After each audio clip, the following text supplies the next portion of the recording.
Hello everybody and welcome to beautiful Paradise Island, a nice change up from the last couple of places they've sent me, where today we're going to be talking about, our theme is going to be Wonder Women. So we're talking about movies that star females, that star women in the leading roles. These are some great movies we're going to be talking about, and we're going to kick it off today with Bad Moms. Bad Moms was the comedy from last year.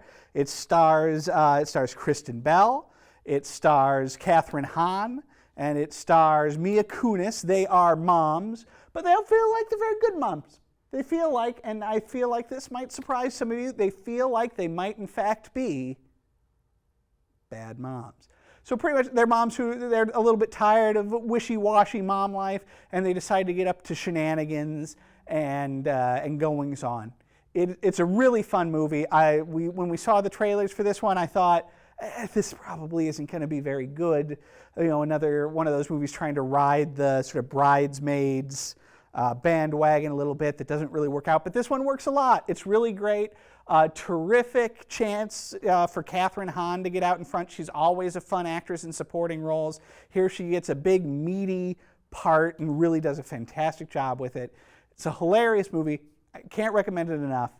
3.5 stars. Dark Angel premiered on PBS Masterpiece a few weeks ago. So this is a TV movie that stars Joanne Frogert, I want to say is her name. So Anna from Downton Abbey. I am, of course, big Downton Abbey fan.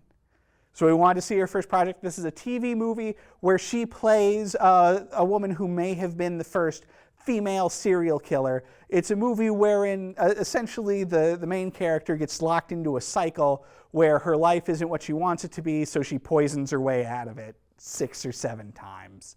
Joanna's, very good in it. She does a very good job with it. It's an entertaining movie, but not a movie that's ever maybe as great as it could be, and suffers in part from the repetitious nature of the story. I think they probably could have found a way to tell it that would have been a little bit more dynamic. Still, not a bad movie per se. 2.5 stars. Now, I mentioned Bridesmaids a minute ago. Let's get right into it. Let's get into some of these Paul Feig movies. Paul Feig, who a gentleman with whom I've had, I'll drop a name, some slight interaction with, very nice man. He primarily makes features that star females and female ensembles and always does a great job. Bridesmaids, not his first movie, but sort of his first movie in that mode. Obviously, this is the movie that really cemented the idea of an R-rated, female-driven comedy in the marketplace. You've got Kristen Wiig is a reluctant maid of honor for Maya Rudolph. She's trying to help Maya Rudolph's increasingly fancy wedding get off the ground, but different shenanigans keep happening. Some of them a little bit raunchy, but everything works out in the end. It's a really fun, funny movie, a movie that really catapulted Melissa McCarthy to stardom. If you've been avoiding this one for some reason, I don't know why. There's so many terrific comedic set pieces and so many terrific comedic actresses and actors. Rose Byrne is really fun in this. Chris O'Dowd, who nerds might recognize from the IT Club, is terrific in this. This is a really great movie. 3.5 stars. Paul Feig and Melissa McCarthy came back then for The Heat, this one teaming Melissa McCarthy with Sandra Bullock for a female-centered take on sort of an action cop buddy movie. I think they knocked this one out of the park. I think this might be Feig's best movie. I think Sandra Bullock takes to this style of adult R-rated comedy very well. Melissa McCarthy is obviously a complete and total expert at it. This one also has some really fun action and a good driving plot behind it. I like this movie a whole heck of a lot. I don't know if I'm disappointed that there's not a sequel to it. I don't know if it's a movie that really needs a sequel. And certainly I think a sequel would suffer from diminishing returns.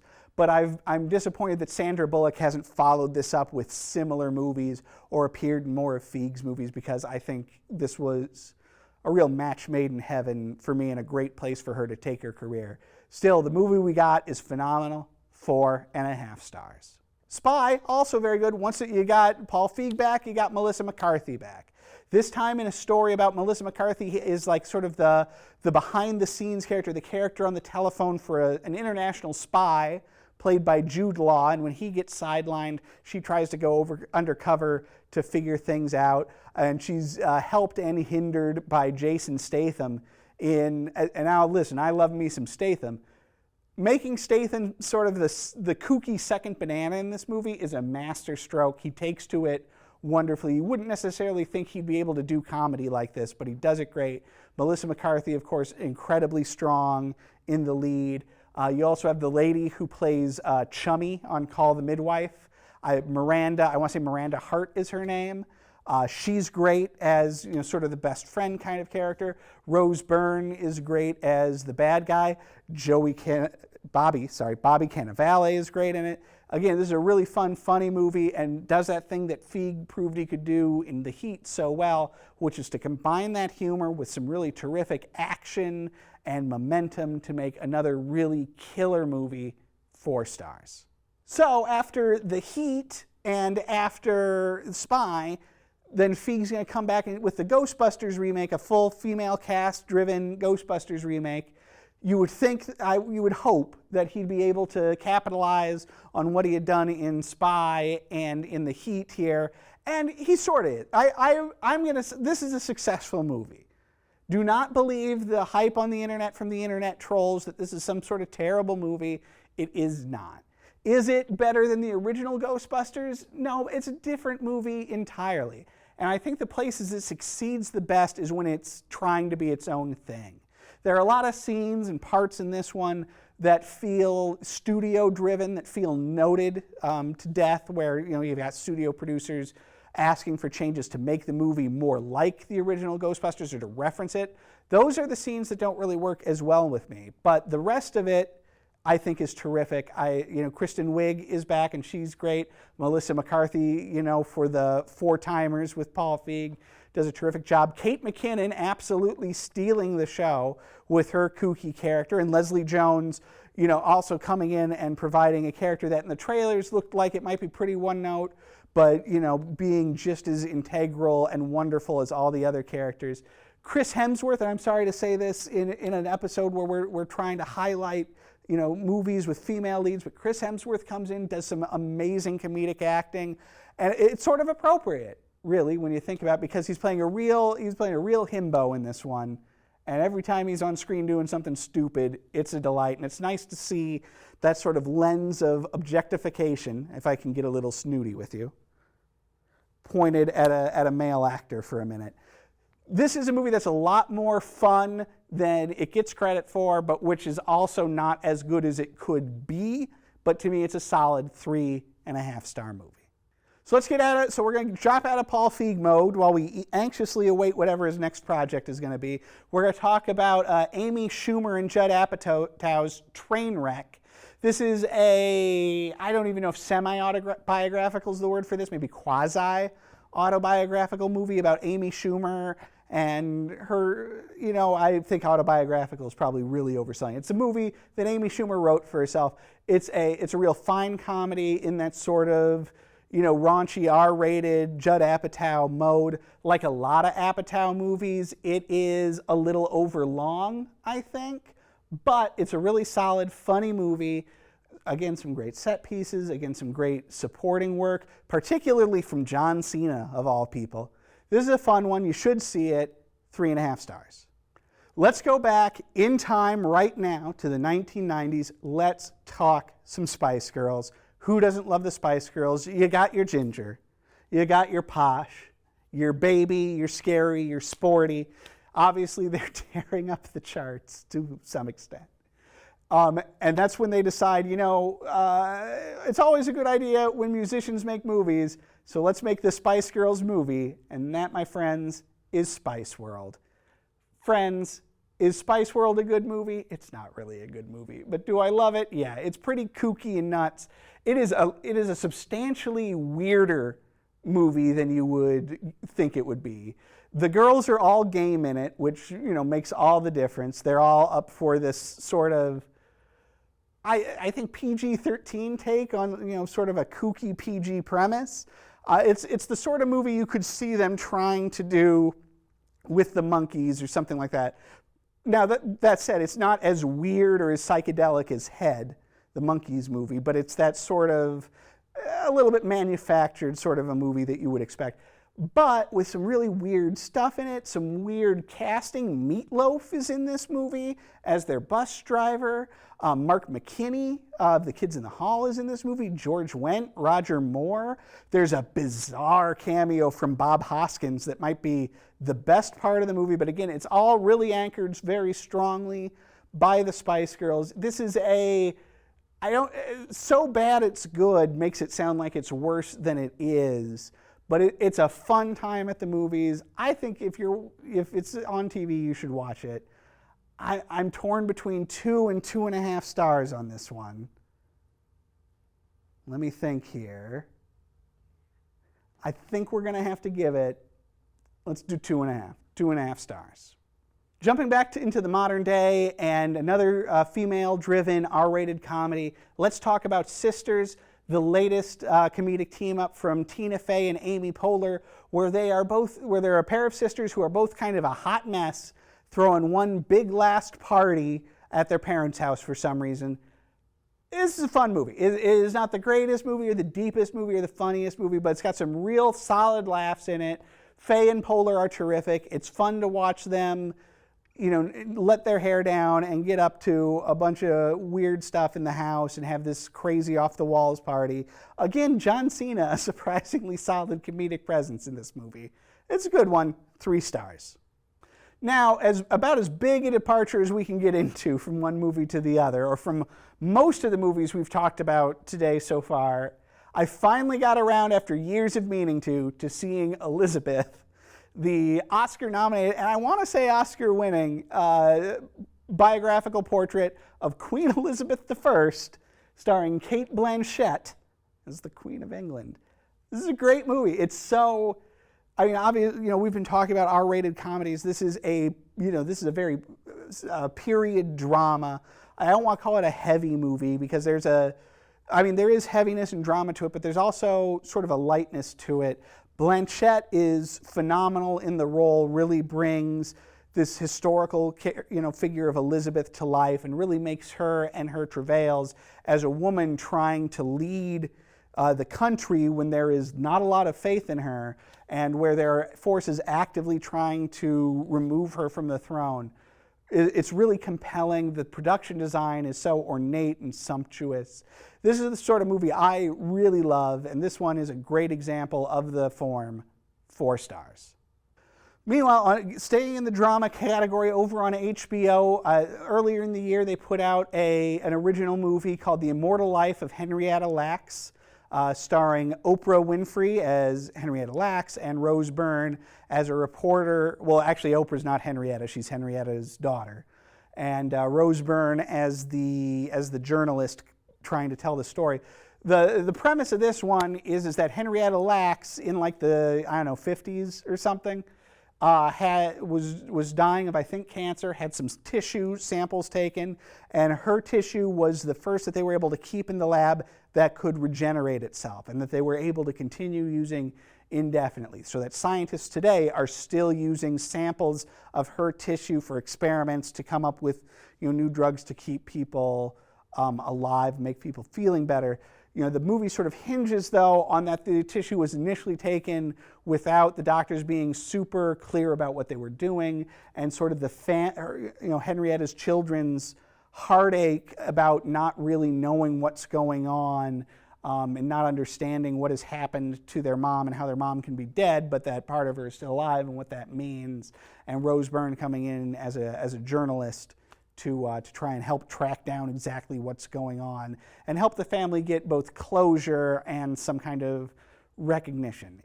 It's a good movie. It's not a great movie. It's a story that first came to my attention on Radiolab, the NPR show.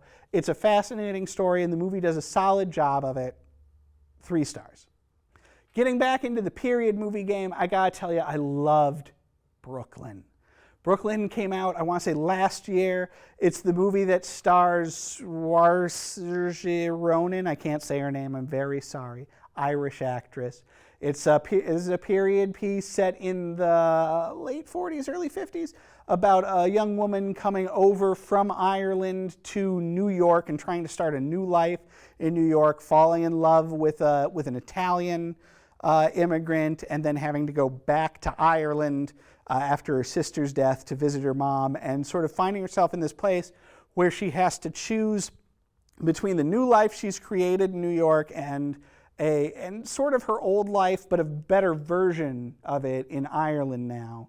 And, sort of that fight between the past and the present, and trying to figure out what she wants out of life.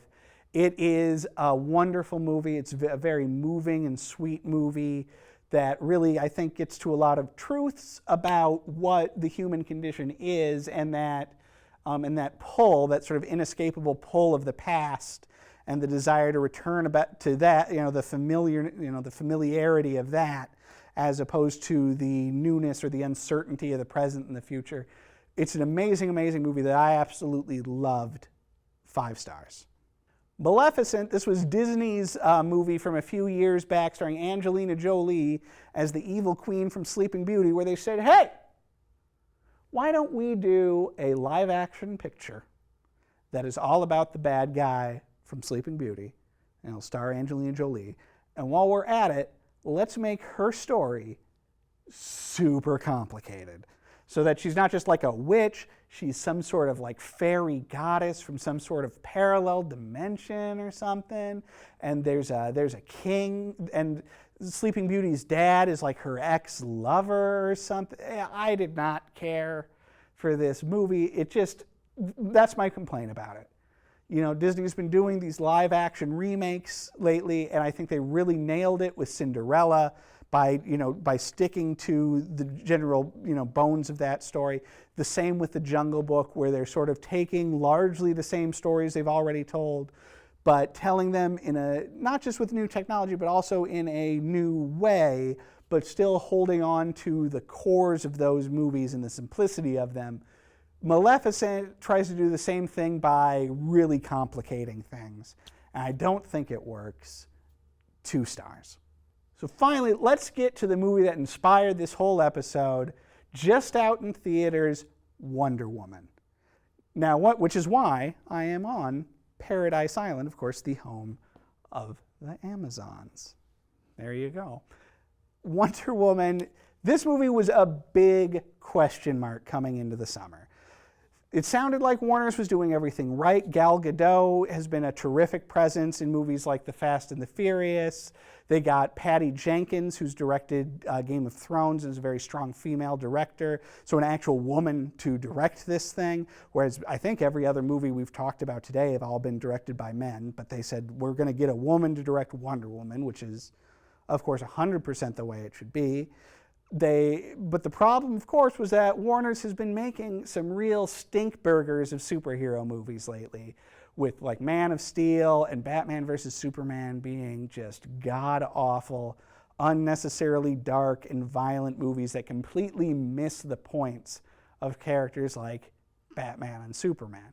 So were they going to be able to execute a solid movie in Wonder Woman? I was certainly rooting for them, and I'm happy to tell you that yes, they did.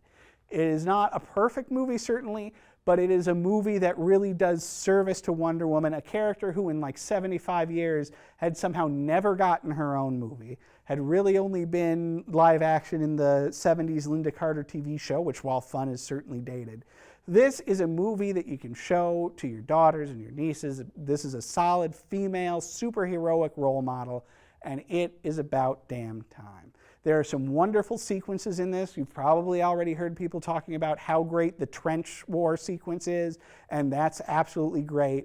For me, the highlight of the movie is the sequence where Diana, that's Wonder Woman, her name's Diana, first comes to London, to 12-ish London, and gets to hang around and see what the outside world is like. I think that's great.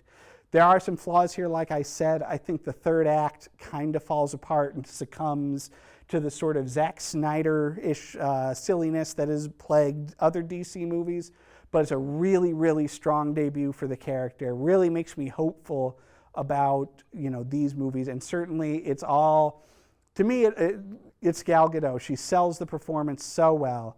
This is a solid movie, 3.5 stars. But friends, folks, now let's talk about Mad Max Fury Road. How have I done as many episodes of this show as I have and not talked about Fury Road? A movie which came out of nowhere to become what might well be my favorite movie ever made.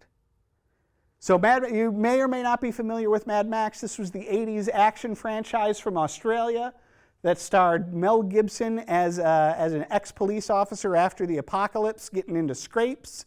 And they made one great movie with that in The Road Warrior, and then 2 so-so movies with Mad Max and Mad Max Beyond Thunderdome.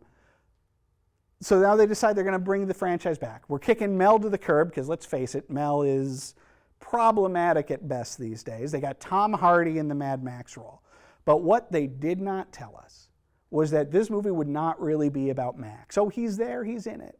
But he sort of takes a sort of side observer role, because this movie, friends, is all about Furiosa, played by Charlize Theron, a lady with one arm and one cool robot arm, taking on the patriarchy and trying to save a bunch of women from an evil warlord named Immortan Joe as they drive crazy cars across the desert and get into vehicular mayhem for a solid 2 hours of weird-looking characters and amazing explosions and more practical stunts than you can shake a stick at. This movie is high-octane insanity with a surprisingly strong feminist message at its core. It is, if you have not seen it, I don't know what you're doing with your life. Run out, watch Fury Road, 5 stars. No Time for Love. This is a classic Hollywood black and white romantic comedy. Not a super well-remembered one, and to be honest with you, it's because it's not really all that distinct. This one stars Claudette Colbert as a journalist who is covering a new a group of miners, with the lead one played by Fred McMurray. Fred McMurray ends up getting fired from the mining operation and kind of becomes Claudette Colbert's assistant. It's a movie that's a little bit all over the place, with some stretches that are a little bit boring and some stretches that are really funny. I'm not sure that Colbert and McMurray's chemistry ever quite meshes, but it's a solid, fun, and funny movie. I think you should see it. It's a good time, 3.5 stars. Staying solidly in the independent film world, but becoming more conventional, let's talk about Ex Machina, the movie from a few years ago that stars Jason Isaacs and Alicia Vikander. It's a movie about Alicia Vikander plays a robot lady. She's a robot lady that Jason Isaacs has made, and he invites Domhnall Gleeson, who's currently the redheaded dude in the new Star Wars movies, invites him over to his house to talk to the robot girl and see if she can pass what in science fiction and science is called the Turing test. So essentially, is this robot woman so real that she can fool you into thinking that she's a real person? It's an interesting movie that has a lot to say about the nature of consciousness and life and intelligence and sentience. It's a really interesting movie that is very compelling and artfully directed. 3.5 stars. So a little bit earlier in the program, we talked about an HBO original with The Immortal Life of Henrietta Lacks. Let's talk about another HBO original. This one is called Confirmation. Features Kerry Washington of Scandal and Django Unchained fame as Anita Hill, and tells Anita Hill's story and the story of Supreme Court Justice Clarence Thomas's confirmation hearings. This is, now, if you're like me and you're roughly my age, you probably know the name Anita Hill from the news, but you don't really know the whole story because we were kind of young when it was happening. So it was really interesting to go back and find out find out more about who she was and what her story was and what it was all about. Particularly, without taking any sides, particularly interesting in our current political climate where things like confirmations of justices or cabinet posts are not a sure thing. It was interesting to watch this and to see it play out. It was a very solidly put together and solidly acted movie with a lot on its mind. 3.5 stars. Room was the movie from a few years ago starring Brie Larson as a woman who, as a younger woman, had been kidnapped and was being held in a very small room, and now she has a little boy. And in having the little boy, it makes her all the more motivated to get away from her captor. So this is a movie that's all about her story and this small world that she and her son, who has never been outside of this room, about what their lives are like and what, I'm just going to give you a big spoiler here. In the middle of the movie, they do escape, and so then the second half of the movie is all about them adjusting to a world that the son has never known and which Brie Larson hasn't seen in, I don't know, maybe a decade. It's a really strongly acted movie, a sort of small scale movie with a sequence in the middle that is maybe the most edge of your seat thrilling movie sequence you have ever seen. 4 stars. My Chauffeur, this is a movie that we watched a while back for my brother and my show, Bad Movie Brothers. This is a movie about a sort of quasi-punk rock type girl who becomes a chauffeur for a ritzy chauffeur company. It's not a great movie. It is a movie that rests entirely on the lead actress's charm, which is substantial. She's a very charming actress. The script is pretty flawed. The male lead is Sam Jones, who played Flash Gordon in the movie version of Flash Gordon, which I love, but he's a big dud in this one. It's a movie that sort of needs to be seen to be believed, with some really fun moments, but a lot of drudgery. 2 stars. Lucy, a few years ago, movie from Luc Besson, the French director of movies like The Fifth Element. This is a movie where Scarlett Johansson takes a drug that suddenly gives her access to 100% of her brain. And I guess when you get 100% access to your brain, you get not only superpowers, but you can rearrange matter and reality. It's a kooky movie with some fun action sequences that never really hangs together or works. Well, it kind of works, but it never makes sense, I guess. It's a fun time at least one time through. 3 stars. Mother's Day, now, on the other hand, is a movie that never works at all. This is the last of the movies that Gary Marshall made that were tied to a specific holiday. This one stars the usual group of a bunch of actresses, in this case, Kate Hudson, Julia Roberts, that lady who was on Scrubs. It's a movie that does not work at all, Jason Sudeikis, and tries to tell, these varying sort of Love Actually rip-off, episodic stories that all about people's lives that kind of tie together in various ways by the end. Jennifer Aniston is also in it. This one does not work, and at times is oddly offensive. So I'm only going to give this one 1.5 stars. Mama is a movie produced by the great Guillermo del Toro from a few years back. This is a horror movie about these 2 girls who, I'm not going to get into the whole thing, but they end up getting lost in the woods and then raised by a, I don't know if I want to say evil ghost, but let's go with an evil ghost. They get raised by an evil ghost for a couple of years. Eventually, the dude from Game of Thrones, the guy that plays Jaime Lannister, and whose name I cannot pronounce, but is something like Nikolai Coster-Waldau, he and his wife, the always phenomenal Jessica Chastain, sort of take these girls in and try to raise them, but they have to deal with the evil ghost Mama. I loved it. This is a really fun movie. It is maybe not up to the heights of some other horror movies, but it's a ton of fun. 3 stars. Now, if you're like me, and I know I am, you spent a solid weekend binge watching Glow on Netflix. This was the new Netflix TV show starring Alison Brie about the old Gorgeous Ladies of Wrestling promotion that was an 80s lady wrestler promotion. And this is, it's phenomenal. It's a great show and you should watch it. But what we're reviewing here then is, after watching the show, I definitely wanted to watch on Netflix the documentary about the actual wrestlers, Glow, the story of the Gorgeous Ladies of Wrestling. So this was a documentary now, not the fictionalized Alison Brie show. This is a documentary about the actual Glow promotion and the actual lady wrestlers.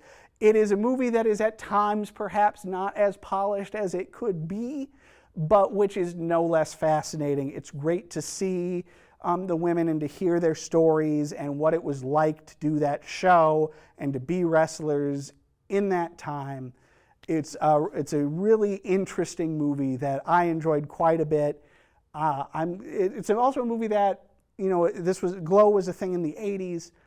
After watching this documentary, I don't understand how I wasn't watching Glow every week.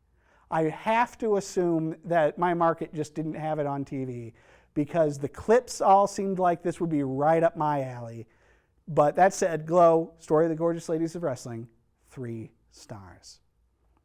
Thanks everybody for coming here and joining me on Paradise Island for our coverage of a bunch of terrific movies and the women who starred in them.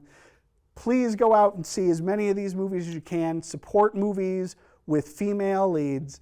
And I'll see you here next time as we try to finish reviewing every movie ever.